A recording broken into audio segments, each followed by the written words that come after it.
Have you noticed that MRI images sometimes look grainy with poor image quality?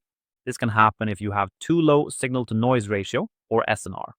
Here we have a standard axial PD fat-suppressed acquisition of the elbow. We have a baseline SNR and a short acquisition time. What happens if we run this sequence? Look at all this noise in the image. This is caused by insufficient signal-to-noise ratio. To fix this, let's clone the sequence and increase the number of excitations. This parameter, also called NSAs or averages, directly improves our SNR. The improvement follows the square root of the number we input. Let's set up 2 experiments. For the first sequence, we'll set 2 excitations.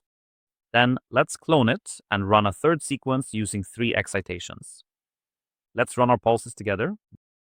Now that our experiments are finished, let's place them side by side.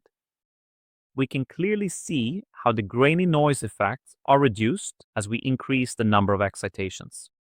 However, remember that acquisition time will also increase proportionally. To keep your scan time reasonable, you can use parallel imaging methods like GRAPPA. Bottom line, to fix grainy images, simply increase your number of excitations. The improvement in SNR is worth the slightly longer scan time, especially when combined with parallel imaging to keep things efficient.